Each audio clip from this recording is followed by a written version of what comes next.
बिजली चोरी तो वो होती है कि अपन थ्रेट बिजली की चोरी करें, अलग से केबल डालें या दूसरा काम करें, वो होती बिजली चोरी।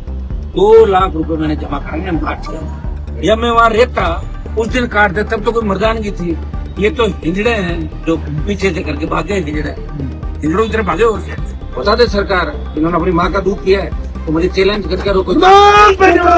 मैडम जोगाराम ये कतई नहीं चाहते कि हनुमान बेनीवाल अब ये आंदोलन कर रहा है राजस्थान में, आंदोलन देश भर के अंदर चलेगा, हनुमान बेनीवाल को क्रेडिट मिले। तो अब ये सोच रहे हैं कि एसआई भर्ती में अगर हनुमान बेनीवाल को क्रेडिट मिल जाता है तो बहुत बड़ी दिक्कत होगी। 3.5 साल ये सड़कों पर लड़ेगा और जगह जगह आंदोलन करेगा। हिम्मत वाला व्यक्ति है तो इसे डिमोरलाइज करें। ये लड़ाई क्रेडिट की होगी है। या तो हम आंदोलन करना भूल जाएंगे और या सरकारें हमसे लड़ना भूल जाएगी। ये काम तय है इस बार। मदन राठौड़ जी को कौन सीरियस ले रहा है? नेता कौन हमसे? जब उन्होंने आरएस एग्जाम की, उनको तो 25 इस्तीफा देना चाहिए अगर उनके अंदर जरा सी मर्दानगी। और मदन जी आपकी लॉटरी खुल गई, क्यों कर रहे हो फालतू की बातें? आगे आपका भी कोई ज्यादा लंबा नहीं चलना, 2 साल में घर बैठ जाओ। और मोदी जी को तरस आ गया, ये मोदी जी की जाति क्या है कि बेचारा एक बेचारा अपने वाला इसको भी ले लो। तो ऐसी लॉटरी खुल गई। बाकी दिल्ली में इनकी क्या है तो मैं नहीं जानता मदन राठी है। और यहाँ भजन लाल जी उनको मजाक कहलाओ, कुछ में मजाक है, सीरियस भी नहीं जो आपके सामने। मदन राठौड़ बार मत बात करो, इसको कोई सीरियस नहीं लेता। मदन राठौड़ को ये पहले राजन राठौड़ के पीछे घूमता था, फिर पता लगा ये तो राठौड़ राजपूत है और ये दूसरे वाले हैं, तब जाके आए हैं। जवाहर मैडम जोगाराम, बीच में के विष्णु, फिर गौरव श्रीवास्तव जो आईजी है, ये बजरी और शराब का काम कर रहा, सारा अवैध प्रॉपर्टी के धंधे कर रहा है, सीएम सिक्योरिटी और विजिलेंस के अंदर लगा हुआ। और कुछ पर्दे के पीछे बैठे अधिकारी जो सरकार चला रहे, ये कतई नहीं चाहते कि हनुमान बेनीवाल अब ये आंदोलन कर रहा है राजस्थान में, आंदोलन देश भर के अंदर चलेगा, हनुमान बेनीवाल को क्रेडिट मिले। इसलिए इन्होंने जब आरएस मेंस का एग्जाम था पहले ही भूमिका बना ली थी। मेंस की तिथि बढ़ाने के 2 मुख्यमंत्री, प्रदेश अध्यक्ष और आपके मंत्री केवड़लाल जी और सांसद और बाद में हम भी साथ थे। इतने लोगों के कहने के बावजूद 1 महीना तारीख नहीं बढ़ाई, उन्हें अपमानित किया सब लोगों को। और प्रदेश अध्यक्ष अपमानित हो गए, कई दिन तो उन्होंने मोबाइल बंद रखा, मोबाइल फोन उठाते ही नहीं वो, इतने अपमानित हो गए वो कि भाई मेरी एक छोटी सी बात नहीं थी, भजन लाल जी ने कहते। तो अब ये सोच रहे हैं कि एसआई भर्ती में अगर हनुमान बेनीवाल को क्रेडिट मिल जाता है तो बहुत बड़ी दिक्कत होगी। 3.5 साल ये सड़कों पर लड़ेगा और जगह जगह आंदोलन करेगा, हिम्मत वाला व्यक्ति है तो इसे डिमोरलाइज करें। ये लड़ाई क्रेडिट की होगी है। इसीलिए इन्होंने पूरी जिंदा मक्खी निकलने का काम किया। हाईकोर्ट से भी हमें तो निराशा ही लग रही। देखिए मैं तो साहब कहने वाला व्यक्ति हूँ, क्योंकि हाईकोर्ट जिस हिसाब से शुरू में कड़क रूप में था, फिर हाईकोर्ट ढीला हो गया धीरे-धीरे। और अब हाईकोर्ट तो ये भी कह रहा था इस यात्री का वापिस करना, इसका कोई चिट्ठी नहीं रहा, ये तो अपने रिपोर्ट के लिए मांगी थी। तो मुझे नहीं लगता यहाँ राजस्थान में अब इन बच्चों को न्याय मिलेगा। बिजली कूच आवश्यक है, आगे लोकसभा भी चलेगी। और हम इस बार देश के अंदर भारतीय जनता पार्टी की कथनी और करने में जो अंतर है, तो प्रधानमंत्री मोदी कह के गए, अमित शाह कह के गए, इनके दर्जनों राष्ट्रीय अध्यक्ष कह के गए, इन्होंने तोते की तरह रट लगाई इनके सब नेताओं ने कि एसआई भर्ती को रद्द करेंगे, आरपीसी को ये करेंगे, पेपर लीक हो रहा, गैल होती है, वो है। तो इनकी बात भी अब राजस्थान के आम आवाम को, आम जन को और देश में पता लगनी चाहिए कि भाजपा और कांग्रेस मिलाजुली का खेल है। एक सांपनाथ दूसरा नागनाथ है, दोनों राजस्थान के युवाओं के साथ धोखा कर रहे हैं। और राजस्थान के युवाओं के लिए कौन लड़ रहा है? कांग्रेस क्यों लड़ेगी? कांग्रेस के राज में तो कपड़े घोटाले हुए और बीजेपी इससे झगड़ा है। और क्रेडिट हम लेना जानते हैं, क्रेडिट मिले कि नहीं मिले। भजन लाल जी की विदाई का भी इसी कूच के साथ तैयारी हो जाएगी। भजन लाल जी आपकी भी विदाई है, जब आप तो पूरे देश के अंदर हलचल हो जाएगी और निश्चित रूप से भर्ती भी रद्द होगी और आरपीएस का पुनर्गठन भी होगा। और आइंदा से नौजवानों के भविष्य के साथ किसी तरह का खिलवाड़ राजस्थान का नहीं होगा। ये लकीर हम राजस्थान में खींच देंगे। या तो हम आंदोलन करना भूल जाएंगे और या सरकारें हमसे लड़ना भूल जाएगी। ये काम तय है इस बार। और यही शुरुआत करी हमने उस दिन कहा था। हम अभी थके नहीं, रुके नहीं, बहुत सी तकलीफों के दौर से गुजरे, लेकिन ये छोटी मोटी चीजें चलती थी क्योंकि हम एक नई क्रांति की राह पे चल रहे। और ये क्रांति इस राजस्थान की बिगड़ती व्यवस्था के अंदर 1857 की क्रांति जैसी महत्वपूर्ण क्रांति है। इस बार अगर हमारी जीत होगी तो फिर किसी की हिम्मत नहीं होगी कि राजस्थान में किसी तरह का पेपर आउट हो, किसी विश्वविद्यालय की फर्जी डिग्री मिले, इन विश्वविद्यालयों को जमीनें दी जाए, तो कॉमर्शियल काम के लिए दूसरे धंधों में करें, नाम ले पढ़ाई का और काम के लिए दूसरे।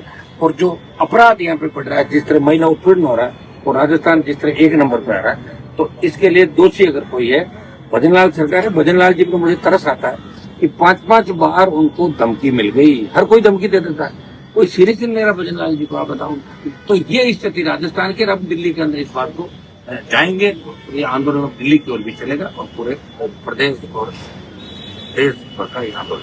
तो हाईकोर्ट की सुनवाई का इंतजार करेंगे या इससे पहले ऐलान कर देंगे? तो सुनो, ऐलान तो कभी भी कर देंगे हम, उसके लिए हमें 1 दिन बैठ के बात की किधर से कैसे करें। दिल्ली एक तरफ से घेरे या 2-3 तरफ से घेरे, किधर से कैसे करें, कहाँ सभा करें, कैसे हमें पहुंचना। हम ये नहीं कि यहाँ से 4 किलोमीटर घेरे वहाँ बैठ गए, कम से कम दिल्ली के अंदर घुसने के आसपास तो पहुंचे वहाँ पे, ताकि वहाँ जब वो भी हमारे साथ शामिल हो। इसमें 1-2 एजेंडा हमारे वो शामिल हो सकते हैं इस मामले में। ये बड़ा कूच है और बड़े कूच में जो नौजवानों के जो भी मुद्दे उनको हम साथ ले सकते हैं। अभी हमारा मंथन चल रहा है और 1-2 दिन के अंदर दिल्ली कूच का ऐलान हो जाएगा। सर, मदन राठौड़ ने एक बयान दिया है जिसमें बोला है कि हनुमान बेनीवाल जी नकारात्मक राजनीति करते हैं जिससे समाज में अशांति फैलती है। मदन राठौड़ जी को कौन सीरियस ले रहा है, लेता कौन हमसे? जब उन्होंने RS एग्जाम की, उनको तो 25 बच्चे इस्तीफा देना चाहिए। अगर उनके अंदर जरा सी भी मर्दानगी है, उन्होंने बच्चों को उठा लिया वहाँ पे जो RS में किसी बढ़ाने की बात करते थे और वहाँ जाके जूस मिला दिया, भजनलाल जी से बात करा दिया, जरा सी भी शर्म और सिस्टम रिजाइन दे दे। और मदन जी, आपकी लॉटरी खुल गई, क्यों कर रहे हो फालतू की बातें? आगे आपका भी कोई ज्यादा लंबा नहीं चलने वाला, 2 साल घर बैठ जाओगे, इतना ही चला है ये सब। आप पहले क्या करते थे बता दो? 2-2.5 साल पहले क्या करते थे? कभी साला से सम्मेलन में जाते थे, कभी और थे, इसको नेता बनाना चाहते थे, पार्टी में क्या कर रहे थे? ये तो आपने फार्म भरा और फार्म उठाने के नाम पे आपने बीजेपी के साथ सौदा किया कि मैं फार्म इस शर्त पर उठाऊंगा तो मुझे एडजस्ट करो। और मोदी जी को तरस आ गया, ये मोदी जी की जाति क्या है कि बेचारा एक बेचारा अपने वाला इसको भी ले लो। तो ऐसे ही लॉटरी खुल गई। बाकी दिल्ली में इनकी क्या हैसियत है मैं नहीं जानता, मदन राठौड़ दिल्ली में कोई हैसियत नहीं है। और यहाँ भजनलाल जी, उनको मजाक के अलावा कुछ नहीं समझ, मजाक है, सीरियस भी नहीं होता। जो आदमी भजनलाल जी ने ये कहलवा दिया कि आप मेरी तरफ से घोषणा कर दो, और उन्होंने घोषणा कर दी और RS बैंक आगे नहीं बढ़ा। मैं नकारात्मक राजनीति अगर करता, 1 लाख जवानों के साथ कूच कर देता, यहाँ भगदड़ बच जाती। मैं इनकी तरह नहीं हूँ, ये घटिया सोच के लोग हैं। ये मूल बीजेपी वो रही नहीं जो पहले थी। अब बीजेपी अलग है, इनको 3-3 4-4 तो एप्पल के फोन चाहिए, इनको हवाई जहाज, हेलीकॉप्टर, रईसी चाहिए सब लोगों को। तो फिर कांग्रेस और बीजेपी में क्या अंतर रह जाएगा? वही बीजेपी और कांग्रेस बीजेपी एक है।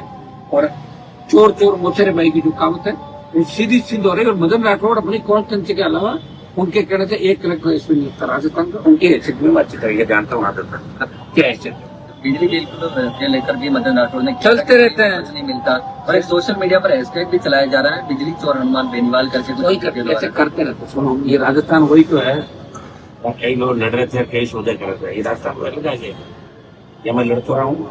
और बिजली चोरी तो वो होती है कि अपन थ्रेट बिजली की चोरी करें, अलग से केबल डालें या दूसरा काम करें, वो होती बिजली चोरी। 2 लाख रुपए मैंने जमा कराए हैं मेरे भाई के नाम से। मेरा सरकारी दफ्तर भी उसी में चल रहा है, सारे कैमरे चल रहे हैं। मेरे को थ्रेट है, मान लो कोई मेडिकल इमरजेंसी और ऐसे मामले बाहर काट देगा, ये शर्मनाक घटना नहीं है? ये मेरे साथ हो सकता था, आपको कौन बोलने वाला? राजस्थान का चुप हो गया राजस्थान। कहाँ गए किरोड़ीलाल जी की मर्दान? कह रहे थे ये कर दूंगा, वो किया तो नहीं। तो घूम रहे ना खाद की चेकिंग करते हुए, भूल गए क्या मामला? ऐसा ही प्रति उनका मुद्दा था RPSO में। कहाँ गए सचिन पायलट? भूल गए? अरे मैं लड़ तो रहा हूँ और मैं सरकार को 1-1 रुपया देता हूँ और जिसका पैसा बकाया होता है वो अपना नोट का पैसा दे रहे हैं फोकट के अंदर। हम ऐसे नहीं है कि डोटा से बड़ा बंगला इनमें हाथ जोड़ के पायलट साहब ने बड़ा मकान रख लिया। हनुमान बेनीवाल इन चीजों की आवश्यकता नहीं। मैं तो मंत्री पदों को ठोकर मार के लड़ रहा हूँ 25 साल से, तो आप खुद ही देख रहे हो। और वो तो कहने की आवश्यकता नहीं, पार्टी मैंने बनाई, ये साबित कर दिया कि लड़ाका हनुमान बेनीवाल है। और तकलीफ लोगों की इस बात के लिए कि उनके जो सभाएं होती है मैं जनसुनवाई करता हूँ। कई बीजेपी के नेता मिलकर सभा करते हैं ना, वो तो 5000 लोगों में सुनता हो जाए। बहुत बड़ी तकलीफ है कि हनुमान नजर क्यों आना चाह रहा हूँ। लड़का भी वो दिखेगा, लोग भी उसके साथ हैं, ईमानदारी में वो है, पार्लियामेंट में सबसे ज्यादा बोलता है, राजस्थान के हितों की बात करता है, सब समाजों के लिए लड़ रहा है, किसान जवान तमाम मुद्दों के लिए। तो हनुमान को कैसे डिफेम करें, इसलिए उन्होंने जब कोई नहीं था घर पे तो पोल से फोटो खींच के भाग गए चोर। पुलिस चोरों की तरह भाग गई वहां से 15 घर। कौन रोक रहा था पुलिस को? और अगर इनको कनेक्शन काटना होता तो मुझे नोटिस देते, या मैं वहां रहता उस दिन काट देता, तब तो कोई मर्दानगी थी। ये तो हिजड़े हैं जो पीछे से करके भाग गए हिजड़े। इन लोग इधर भागे और से वहाँ कोई था थोड़े, ऐसे तो रात को कोई चोरी के लिए ताला तोड़ गया मेरे से एमएलए क्वार्टर में, चोरी हो गई, मैं नहीं था, मेरे एमएलए क्वार्टर में चोरी हुई, मैं नहीं था, चोरों को पकड़ लिया। तो ऐसा थोड़ी मान लो मेरी गाड़ी चली जाएगी, लेकिन हनुमान बेनीवाल अगर हो और सरकार कहते कि हमारे बता दे सरकार इन्होंने अपनी माँ का दूध पिया है तो मुझे चैलेंज करके रोको, मैं क्या हूँ सरकार क्या हूँ, अगर वापिस को चला जाए वहां से। मदन राठौड़ और किरोड़ीलाल मीणा भी आमने सामने एक मदन राठौड़ की बार बार मत बात करो, ऐसी है नहीं, सॉरी, इसको कोई सीरियस नहीं लेता मदन राठौड़ को। ये पहले राजेंद्र राठौड़ के पीछे पीछे घूमता था, पहले कहता था मैं राजेंद्र का भाई हूँ, फिर पता लगा ये तो राठौड़ राजपूत है और ये दूसरे वाले हैं, तब जाके मैं तो साहब इनका भाई हूँ। शुरू का तो यही कहता था। किरोड़ीलाल मीणा और गोविंद सिंह डोटासरा एक दूसरे का काला चिट्ठा खोलने की बात कर रहे हैं कि मैं उसका काला ये चिट्ठा चिट्ठी खोलता हूं, खोलने मैं उसका काला ये चिट्ठा सर रात को मिल लेते सब वापस। डोटासरा किरोड़ीलाल जी को धोख देके आ गया था 2 बार पहले, किरोड़ीलाल जी के 2 बार धोख दे दी, जब धरने पे बैठे थे तो प्रणाम करके आ गया था घर। ये प्रणाम वाला सिस्टम हमारे यहाँ नहीं चलता, हम जिसके खिलाफ होते हैं ना उतना उम्र के खिलाफ है, जिस दिन मौका लगेगा उसको छक्का लगेगा, कोई भी हो सामने। कि मदन राठौड़ ज्यादा फड़फड़ करा दे, इसका भी साल 2-2.5 साल कहाँ जाएगा कहाँ, हमारी तो उम्र 50-51 कितने साल का है, घर बैठ जाएगा वापिस। तो पहले काम करता था वही करेगा सुमेरपुर के अंदर, ज्यादा बोलता है, इसको मानता कोई है नहीं, फालतू की बकवास करता है। ठीक है, थैंक यू।